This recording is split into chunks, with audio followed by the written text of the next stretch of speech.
get started, I want to introduce you all. We're going to have a brief minute of sharing from Erica and Dan. They're going to talk a little bit, and then we'll have some time for some open conversations. So if you're thinking of questions that you might have for them, you can go ahead. Yeah, sure. Well, hi everyone. It's nice to meet you. I'm Erica Calderon. I'm with the state's Department of Ag, and I oversee our agritourism marketing program, and that includes Visit NC Farms.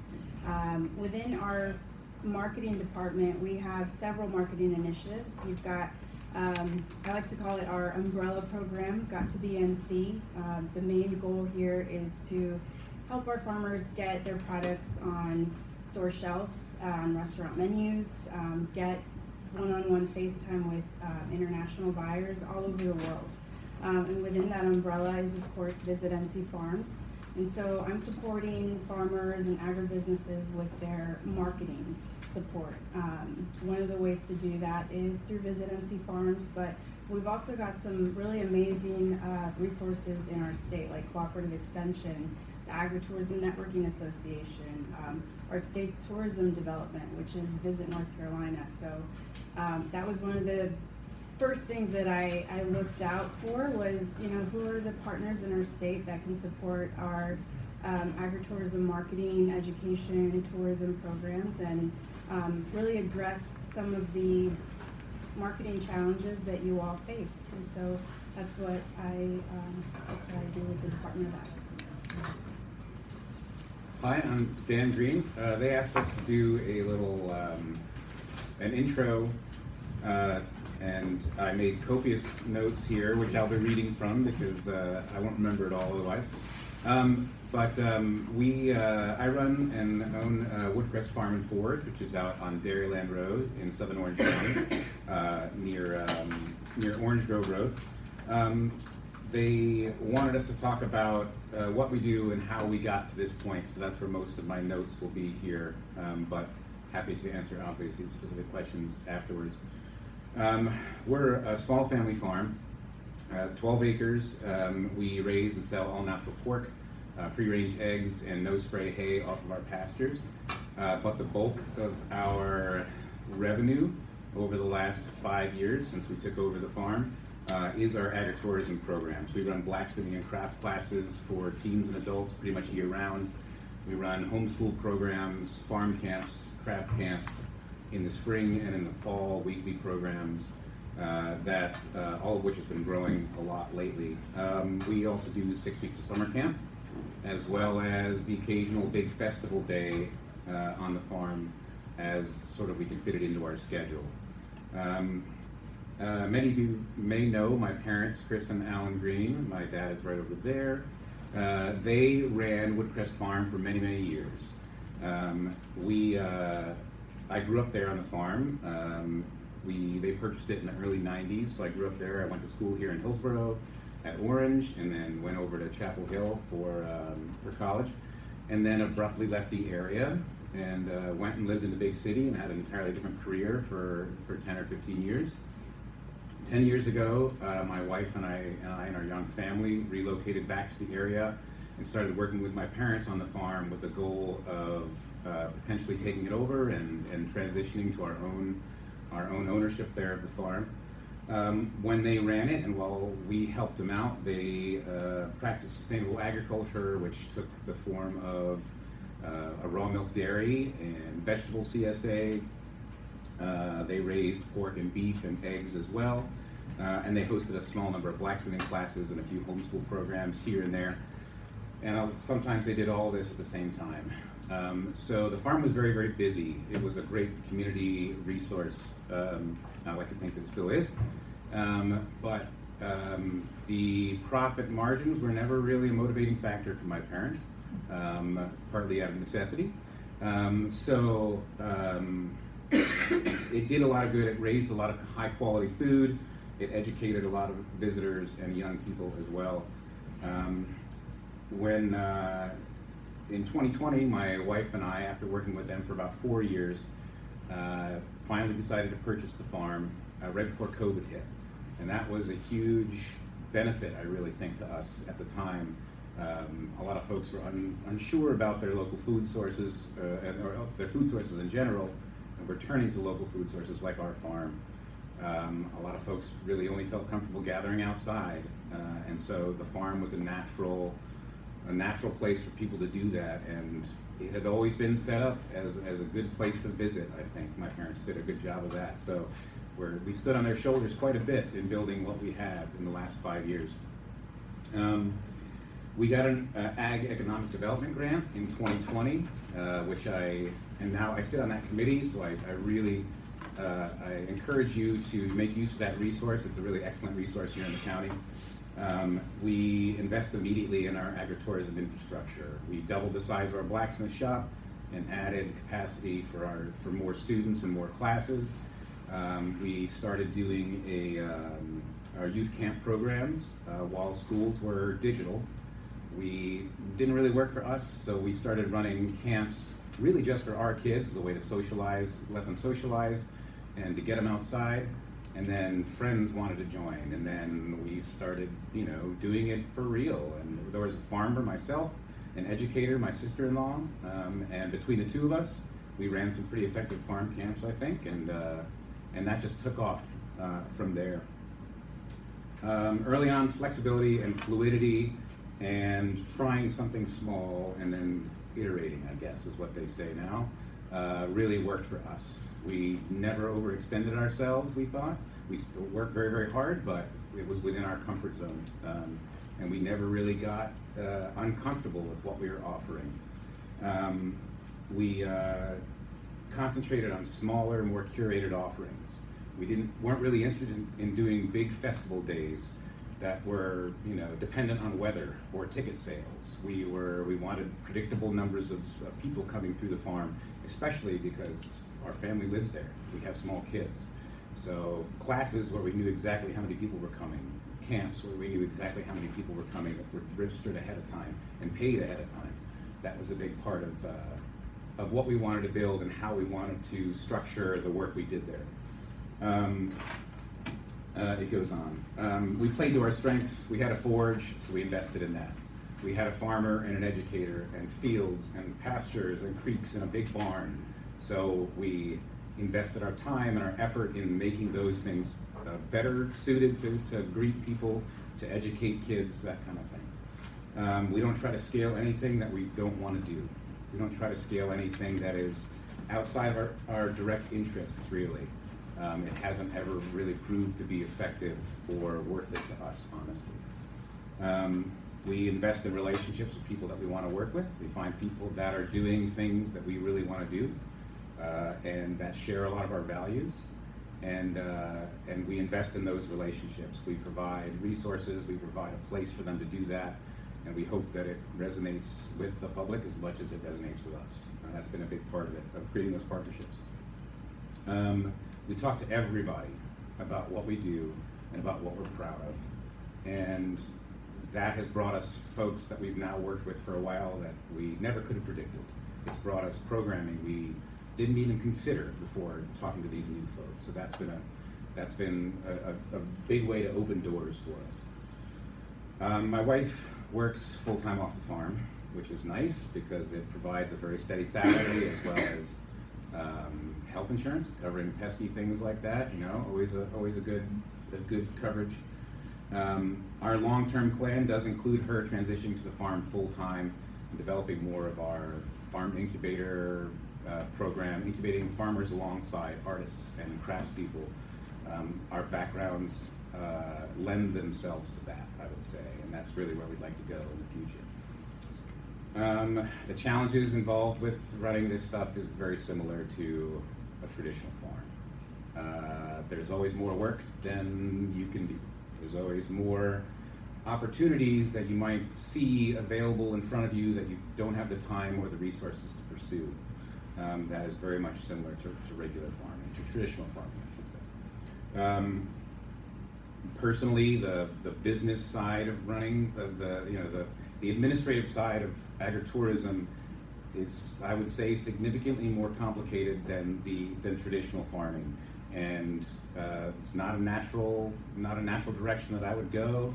I would much rather literally be in the forge or mucking animal stalls than, you know, sitting on social media and posting about our programs. But it's as necessary a part of what we do as the physical work as well.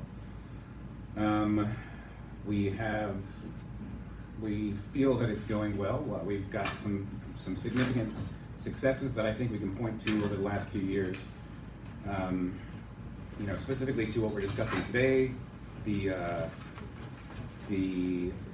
you know, increase in revenue over expenses over the last several years that we've experienced, which I guess is called profit.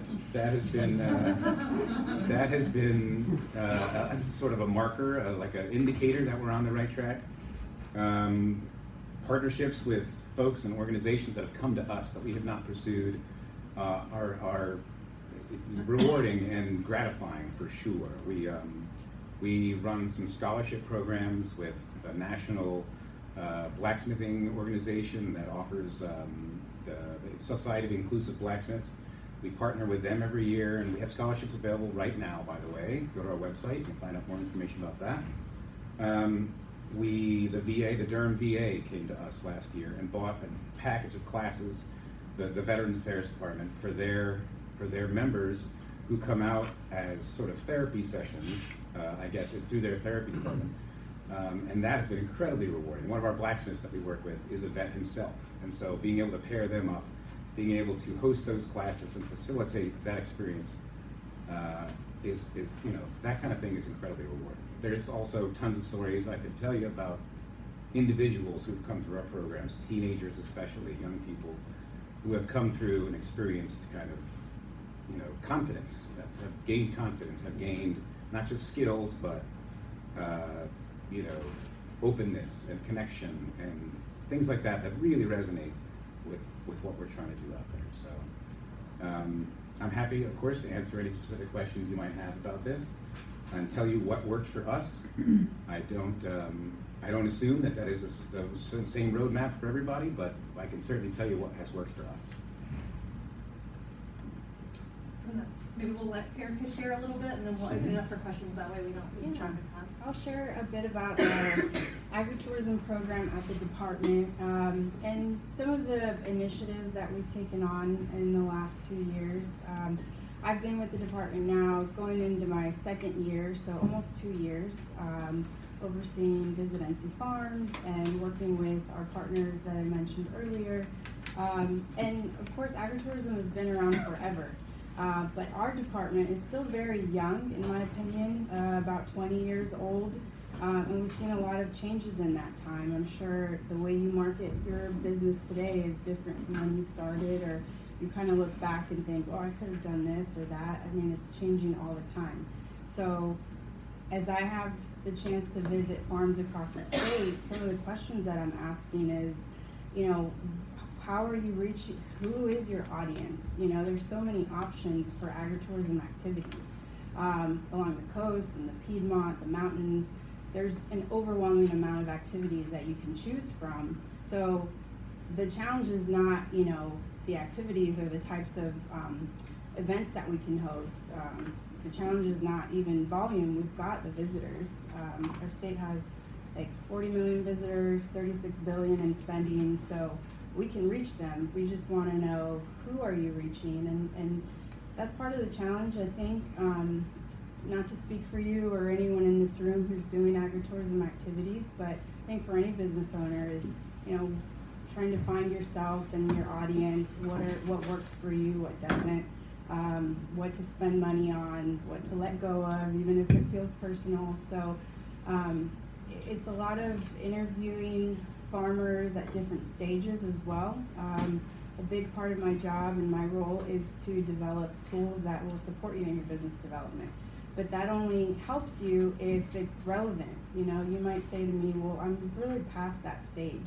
We've got our messaging, we know who our target audience is, we've got our brand colors, like what else what else do you have? And so that's one of the things that I've been working on in the last year is more advanced tools, webinars with partners who are way more experienced than I am to speak at some of our conferences like the Agritourism Networking Conference. How can we capture all that information on a webinar that is free that you can find on our website, for example? Strategies for someone who's past that foundational stage, growth stage, now they're looking to scale, work with the media, get bigger sponsorships.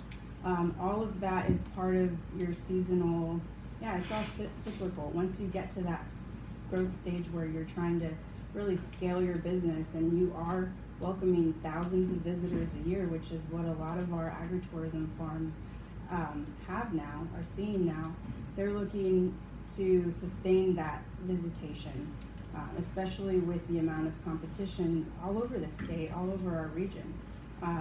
When I think the last census data was 2022, we had about 982 farms that reported agritourism related activities.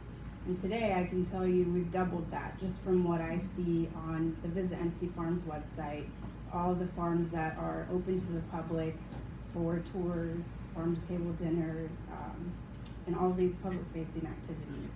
There's definitely a lot more competition, but we have the visitors to support that competition. So I always tell people, don't fear that competition or oh, well, they're already doing it, so the opportunity is there. I think the biggest challenge is alignment, and that's what we try to focus on when I meet with farmers and when I partner with people like Uplift North Carolina or Visit NC or Cooperative Extension. We're like, opportunities are there. We're just trying to figure out who exactly is your farm targeting or,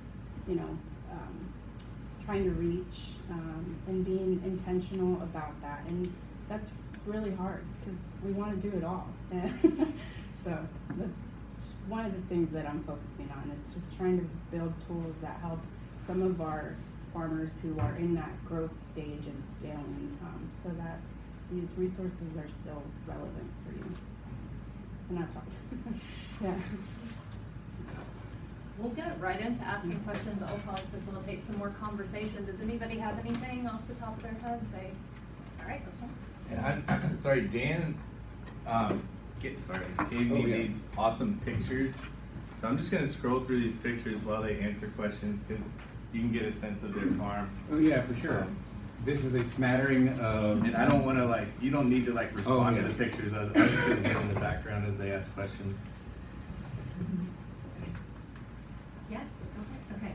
Dan, this is probably a question for you, but I'm curious about insurance. So as you started to look at kids coming onto your property, particularly classes, and you're looking at a high risk piece with foraging, how did you get started with finding an insurance broker to handle those, and then what did that progress towards as you added more pieces? Yeah, the short answer is that it's very expensive. And I spent several hours last week conversing with my insurance company to try to prepare myself for talking here today. Essentially, our standard farm coverage that we had before any of the agritourism pursuits was with Farm Bureau, but they do not have agritourism coverage. So you will need to go outside of, if that's your insurance company or a traditional farm insurance company, many of them will not cover it, and you have to go into special event insurance. So the insurance industry, I don't really want to get into my feelings about it, but they are behind the state's support of agritourism. They are behind in my opinion, they are behind the prevalence and the increase in the how popular it has become and how big a part. I did some research on this. I don't know if the numbers are current, but in the last, so I guess 2017 is the last time they did census data that is available to the public, anyway, that I've seen, but is something like it was 5% of agricultural business was agritourism then, and then they estimated now it's 12 to 13%, and I think that's just going to keep growing. these are online numbers that I found when I was just like, hey, I wonder what I can tell people when they ask about this. So using an outside broker, you're gonna have to find a commercial broker, and I cannot unfortunately recommend the one that I used, but you will need to find a commercial broker who will ideally put you in touch with someone who will make you an offer. It's a grueling process. Have your ducks in a row before you even start. If you can sort of get guidelines as to, there were things that I would consider risks that weren't ever addressed, and other things that I never would have thought of that were considered risks that I didn't find out about until I went through the process. So, having, a lot of what we build on farms, we can build what we want because it's a farm. Ours is a bona fide farm, so we're exempt. If I put up a building that is dedicated to agritourism, that's okay. I can't put up a building that's not, that has nothing to do with the farm, but if I do, I don't have to have inspections. So if I don't put an exit sign up over the door to that building, that's gonna be something that an insurance agent is gonna have a problem with. So basic stuff like that. A sign at the pond that says no swimming. Didn't occur to me that I would need to have that, but they literally will ask, do you have a pond? Do you, there's stuff like that. So yes, the short answer is find a commercial broker and work with them. I have a few recommendations from the Farm Bureau that they sent me that I'm happy to share after this meeting with that are unaffiliated with Farm Bureau, but they said this is an organization that does it, essentially. So, not for the faint of heart, but it is possible. It's just not easy, and the fact that multiple members of our elected officials mentioned agritourism, I think is a wonderful sign, and I'm hoping it means that there's going to be further support for this kind of thing for small farmers, for whom many of which will not be able to afford it, honestly. In my opinion, I don't know. But when you say they're behind, you mean they're behind the curve? I think so. I think that Not behind, like we're behind it, support. No. Yeah. Behind the curve. Yeah. Sorry. That there is that the agritourism industry is growing faster than the insurance industry's response to covering it. Is the way I feel about it.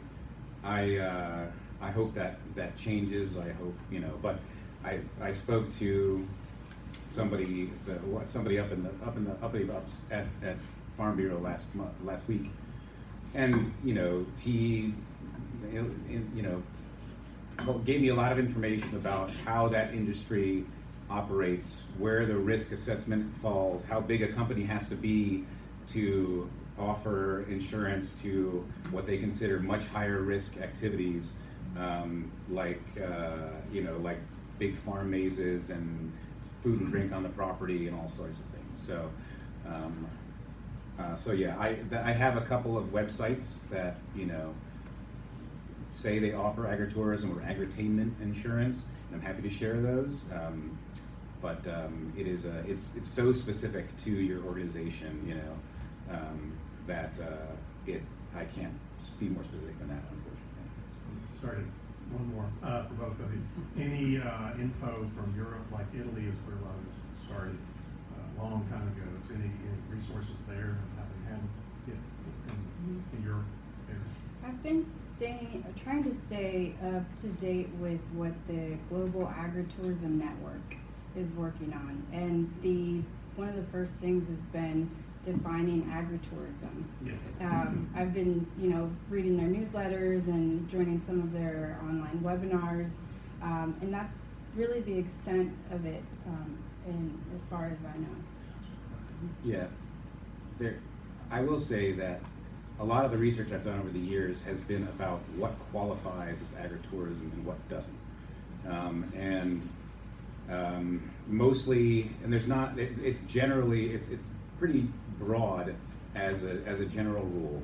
I think purposefully, and so you have to point to sort of past litigation, past court cases that were somebody wanted to do a particular thing and it was shot down for some reason, and essentially what it boils down to, as I understand it, is that if it is, if it is happening on site because it is a farm, then it is acceptable.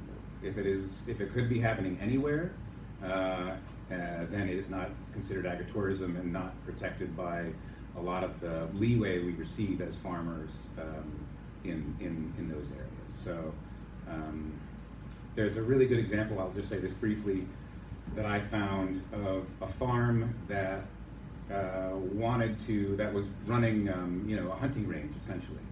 And arguably it's a farm, it's wide open spaces, it is lots and lots of open land, so it makes sense that a hunting operation would happen there. The same farmer wanted to put up a dedicated building for a shooting range, but was dismissed that didn't count as agritourism because you could put up a dedicated building for a shooting range in lots of places. And they weren't building it because it was a farm, because of the natural open setting that a farm sort of has. So, everything we do is, I think, firmly within agritourism. A blacksmith shop would have been a part of any farm 100 years ago, even, and going back, it's just a part of the tools and the resources on a farm. So that is probably the furthest thing from, we do farm camps obviously as agritourism. Anyway. I would just say on the blacksmith thing, took one of Dan's classes, they're awesome. He tells you the thing you just made is hot, it's hot. It's hot. Don't touch it. Yeah, don't touch it. That's what we tell people the first thing. Everything's hot. You have to Yeah. assume it is, and you'll be okay. I would add that, we, at the Department of Ag, we get a lot of questions about insurance as well. Trying to, define what is agritourism, what is not. We have a lot of people who have trouble getting their activities covered. You've got animal interactions, children's activities, there's water, they're excited, they're not paying attention, and so I always tell people, especially the ones who are just beginning to look into this agritourism venture, one of the most important things while you're trying to figure out the logistics and insurance coverage is whether or not you do fall under that bona fide farm status. That is worded very specifically in the Agritourism Liability Act. You've got to have those warning signs, 2 minimum, 1 at the entrance, 1 at the site of the activity. So as you can imagine, if you've got tons of activities, it's a large property, you see them everywhere at some of these farms, which I think is smart, but really figuring out if you meet that bona fide farm status is really important, not just for tax purposes, but for that liability coverage, protection, yes. Yeah. And I have handouts about that. If anyone wants to take one home, or I'm happy to email it to you, I can get your contact info. I'll add to that too. I was just gonna say, I know the Agritourism Networking Association has those for sale on their website, and you can purchase those, and they're in the right font and all the requirements Yes. that you have to have, so there's some resources too. And if you join the Piedmont Farm Tour, the Carolina Farm Stewardship Association, if you join that, you will get some signs for free. You don't have to buy them. So look into that organization too. They're fantastic. Yeah, some of your endeavors or your classes require a substantial startup fee. Did you get any help with any of those? When I joined the operation, when I came back and started working with my folks again, my dad had built a small shop. He had, I guess, 3 forges, 1 that he worked on and 2 that he could teach on. And we wheeled those in and out of the small shop, and it was enough to start. So I wrote a grant request in 2020 through the Ag Economic Development Office here in Orange County. And the bulk of those funds that I received went to upgrading that shop. Since then, I have spent, I don't know how many times that on upgrading things, but that money has come from I taught a class, I took the money that I got on top of expenses, and I bought the next piece of equipment. And I've done that a number of times, and I now have a shop that I am, you know, that I could do just about anything in. And I remember thinking at the time, if I can't start with what I've got here, then it's my fault. This is not, you know, this is not an issue. So we have not gone into debt yet. We have not taken on any debt. But what it means is that I start small. If I have 3 forge stations, I teach a class of 3 until I teach enough that I can buy a 4th station or build it or whatever. And then I teach a class of 4, and then I can build that, you know. And now we have 8 or 10 anvils and forge stations and everything. So tomorrow I'm doing a demonstration for 40 people in the barn, you know, and it really has been a matter of taking these resources that I was able, you know, to get through a class and leveraging them to the next one. And so I suspect, I hope, that eventually I can stop spending money on things and get to a point where I can concentrate, and this is not really my natural inclination, but ideally I can concentrate more on, you know, and I've seen this in the last year or so especially, where I don't really have to invest more other than, you know, consumables and things like that for added revenues, let's say. And that's the same for the petting zoo and the gardens and all that? Yeah, so we don't, it's so the camps, the farm camps and things like that. So the expenses on those are relatively low, you know. I have my agricultural pursuits, the hogs, the chickens, the hay, all of that pays for itself. My family eats very well. We provide a great food source to the community, but they also mean that, you know, those aren't costs I have to pay out of my farm camp budget, let's say. Farm camp goes, most of the revenue from farm camp goes towards my instructors, which means I can hire high quality instructors. I don't have to have a bunch of teenagers out there that don't really know what they're talking about or doing. We're not babysitting, we're educating. And so the experience, the quality of the experience stays high because, you know, I try to be smart about where every dollar goes, essentially, and leveraging, you know, things back into the farm, back into resources has always helped. So. Yeah, I'm curious about your sort of time allocation, because you used to be a farm, and now I know you're doing these agritourism endeavors. I'm wondering, how much time do you allocate to the farm now, and how much time do you allocate to the agritourism to pursue that? So a lot more to the agritourism is a lot more of the time, for sure. Thing. So our farm, a big, you know, when we took over the farm, there were a lot more endeavors. The dairy is a good example of this. Mm-hmm. The dairy is a wonderful, wonderful thing. The quality of the food is, you just can't match that raw milk dairy that we ran. I absolutely loved it. But it was a 10-person-hour-a-day endeavor, you know, for our 5 to 8 cow herd. And we could pay all the expenses, we could provide this wonderful service, but there wasn't anything left after that for paying people for, you know, paying us to do the work, really. So, so part of what the hard choices we made when we started were, what are the farming applications that have the best return on investment as time goes, because time is the absolute most valuable resource we have. We're not making any more of it, you know? So at this point, gosh, I would say this morning I did chores before I left. I fed goats, I fed rabbits, I fed chickens. We don't have our pigs yet for the season. I don't keep a pig. I buy feeder pigs from a local heritage breeder, and I raise those throughout the warm months, and then by the end of the cold months, or by October, we're processing and harvesting. So I would say it's something like 85-15 in terms of my time. It's probably not that, but that's what I think of it as. I'm sure that the farm stuff is the unpredictable, you know. That's where the fires happen. That's where the stuff that I cannot plan for happens. That's where, you know, I leave some significant portion of my week. The hours in it are left for what is going to break that I have to fix, what animal is going to need attention, that kind of thing. What are the unexpected occupiers of my time, my effort, that kind of thing. So I really try to balance it because I want a life off the farm.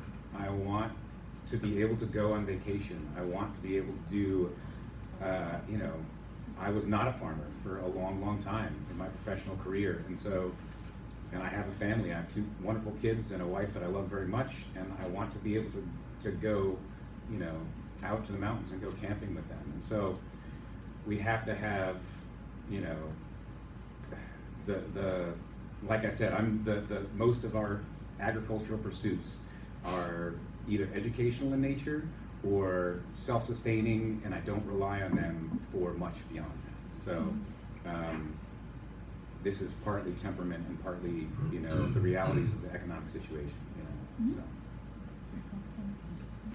Hi, I'm Lori Policelli. I'm the director of the Orange County Visitor Bureau, and we paid for the rollout, the beta test of the Orange County Farms app, or the North Carolina Farms app with, I think your predecessor, Annie Baggett. And now it's transitioned more to a state website, and we're still very committed to that. We have a staff member downstairs if you would like to be on our list for photos and video that we pay for to promote farms, because we get a lot of requests, especially as Orange County becomes more built. People really want the farm experience. Probably every week we get some requests for how can I go and enjoy the farms. I would say that the biggest challenge we have in marketing the whole aggregate is that we have mistakenly sent people to farms when they were having supper. They live on the farms and they don't want to see tourists knocking on their door. And so that's probably our biggest challenge is like we have not mastered a way yet to promote the farms while being very specific about call ahead. We did a documentary video with Portia and out at Chapel Hill Creamery, and it was so well received that she had to call us and tell us stop it because people just love their farm and their cheese and whatnot. So we're very, I'll just close with saying Tina Fuller has been managing the database. She's downstairs and has the food, and we're very committed under Orange County to agritourism. And we just don't want to send strangers to your house at night. So forgive us there, but we're all a work in process, and I think we're committed to agritourism. So it was really helpful to listen to this today. Thank you.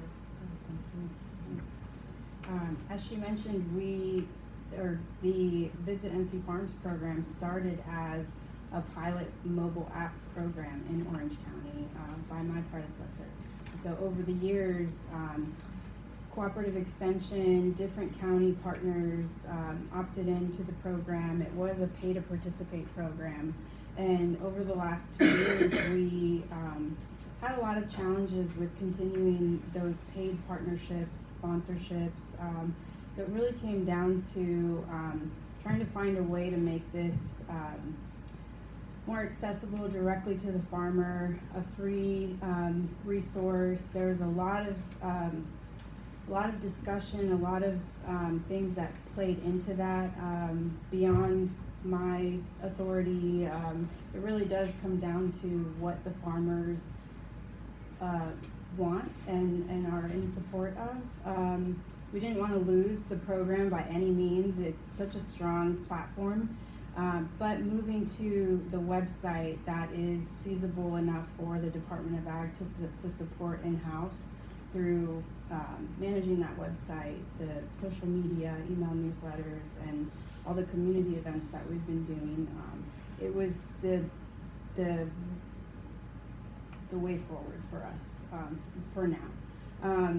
As far as the partners that helped us develop the app and the different programs, it really just came down to looking at the contracts like you would with any business venture, weighing the cost against the services, the return on investment. So yeah, like I said, there were a lot of things that played into the dissolving of the mobile app. We've still got a long way to go, but we've definitely been very active in the last 2 years promoting at our state farmers markets, which see millions of visitors every year. We invested in event displays that we have there now. Investing in paid advertisements thanks to the Tobacco Trust Fund Commission. And we know that these funding opportunities are cyclical. They're, 1 year you might have a grant that can take you through the next year and a half, but then you've got to find that support all over again. And so what we're really focusing on right now is building our communications plan. Building partnerships, ambassadors, people who are going to be talking about our agritourism farms for years to come, naturally. And so we've had great success in partnering with PR professionals who are helping us develop our story, continuing to develop our website, all of the press releases, for example, with our own state's public affairs team. So we're trying to still build that foundation in terms of communications plans that really get you through those seasons where there's not much funding for paid advertisements, so that when we do paid ads, or we can work with influencers and travel writers, we really get the most out of those resources. But we're not depending on these paid partnerships and paid promotions. We're really relying on those relationships with people who are naturally talking about travel and agritourism and North Carolina farms. So that's been a big shift for us. The app gave us a great start, and we're trying to just hold on to the program and what works as much as possible. We've got a few more minutes, yeah. How does a farm start working with you? Can you give some examples of how you might work with a farmer? Sure. I get calls every week from people who are just thinking about getting into agritourism, or people who are thinking about buying farmland.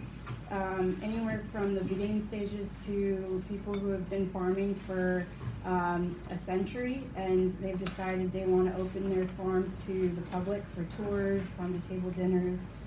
It's free to get listed on our website. So if you're offering events, we can help you promote them through our different channels.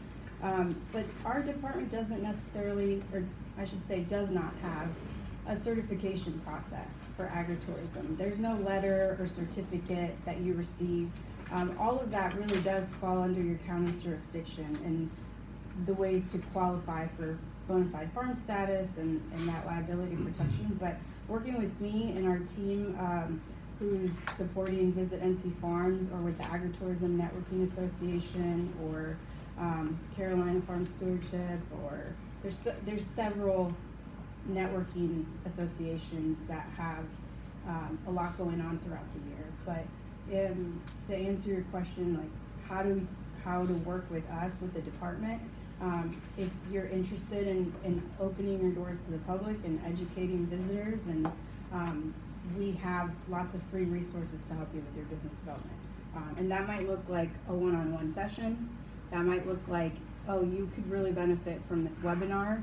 You need help with pricing, budgeting. There's already a tool for that. It just really depends on what you need.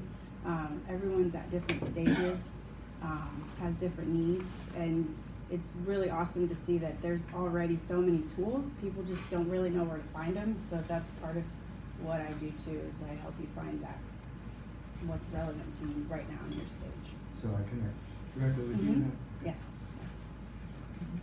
I did want to say one thing. While you mentioned, I forgot to mention, that was incredibly important early on for us, and still is our website. Building the website of the organization that we wanted to be paid huge dividends, and still does. Automating as much as possible, putting all the information there, all the registration opportunities there, and letting people find us and register for our programs without us having to do anything beyond that is huge. I cannot say enough about it. Making it, like I said, the website of an organization that we aspire to be has turned us into that organization. So I can't say enough about the importance of that, especially when it comes to agritourism as opposed to traditional agriculture. You don't necessarily go to the website of a place where you want to buy produce, but where you want to take a class, where you want to find information about what the experience is going to be like, that's where people turn immediately. So. I just have I know there's other folks in the county who are involved in sort of defining what agritourism looks like. We've talked about how agritourism can benefit farms and keep a family farm in agriculture. I think there's a flip side to that where folks are kind of using agritourism for quote unquote like a loophole to being able to, you know, put stuff on the farm that's not necessarily under the same guidelines or zoning, being able to, I don't know, as Orange County continues to develop, there's this development pressure of, and I think defining what agritourism actually is, it's not just like a land to throw a party or something like that. I was just wondering if there's anyone in the room who could speak on kind of the state of agritourism in Orange County as it relates to that, and like where we are and kind of coming up with the definition to support farms who are like doing that in good faith, and maybe protecting against folks who may want to kind of take advantage of that gray area. I know you keep looking at me, so. It's, the truth is, it's not up to Orange County, it's a state legislative agenda thing, and if you look at the definition of agritourism, it's vague and it's small and everything else. So I think the real solution is putting boundaries around that. Where does that stop? And I don't think that's currently there. Good thing about Orange County, we've been innovative in a lot of ways and pushed the envelopes in a lot of ways. I remember way back when one of the first farms that was rated Indian and so forth, you know, but it qualified agritourism. So I think, again, talking with planning and others, there's going to be some legislative changes slowly but surely that I think will probably clarify what agritourism is beyond that definition that's there. That's probably the best I can say. I was gonna say, I spoke with Senator Meyer, he spoke about it a little bit this morning. It's in the General Assembly, it's up to them. And I think one of the issues is when people do kind of want to put these parameters around it, like, I haven't heard a great definition that shrinks it without, you know, while still allowing people to be creative and to not be in such a box that we don't get to do the things that we want to do on our farms. So until, you know, it's kind of out there, and it's definitely top of mind for the General Assembly when they get back together. But at the same time, you know, I mean, I'm one for, I don't want any more rules, you know, on my operation. I want to have the freedom to do things, you know, in a certain way. And obviously there has to be some sort of parameters around them, but I haven't heard a good definition that like fixed it. So that's kind And I think that definition will be emergent over time. It's going to be challenged and this and that, and it'll come about. It may take a long time, but I don't think anybody has to say, oh, these three things, we just do that. But to your point, I know Farm Bureau and anybody that's farming doesn't want somebody to come in and say, well, you still don't do that, but you can't do that now. There's certain things like underage drinking and all that clearly need to be written off somehow. But beyond that, it is a balance to be able to tell somebody you can't do that on your land. If there's one independent group in this country that farms. Yeah, I think That needs to be protected. I think I don't want to put anyone on the spot, but are there, with the Visitor Bureau or the Planning Department, is there any more to add to that? I'm the planning director for the county. My name is Cy Stover. So, you know, I think I don't have too much more to add. We are required to defer to the statute, and it's 160D 903 for the county, subsection A. And we have to defer to the right farm, particularly if it's a bona fide farm. And like it's already been said, the statute's written in a very, very broad way, including the enjoyment of the scenic and rural character, which is, you tell me how to enforce that, and I'll be happy to put you on payroll. But it's, you know, that's what we are responsible for making that determination, is where does scenic and rural character enjoyment and commercial enterprise begin in terms of zoning regulation. So we've had a challenging case that we dealt with head on in the last year, and I think is based on the case law that exists regarding that shooting range case that the Court of Appeals established, and that's kind of our current status. But we would love clarity from the General Assembly on what is not a bona fide farm use or a form of agritourism, so that we know when to apply zoning regulation and building code. And that then helps the farmer to know of their insurance and what they need to seek out insurance for, because the county's not going to be liable for the structures that are constructed to support that agritourism, or that non-agritourism use. Or I'm sorry, that agritourism use. If it's not our agritourism, we are involved, we regulate. But yeah, the answer for clarity on that largely lies in Raleigh. And so I'm gonna, if you call me and you're frustrated, I'm going to advise you to speak with your elected representatives at the state. Because we're doing our best to interpret this very broad statute and apply it here in the county as best we can, and as much as we can in harmony with our adopted plans and ordinances.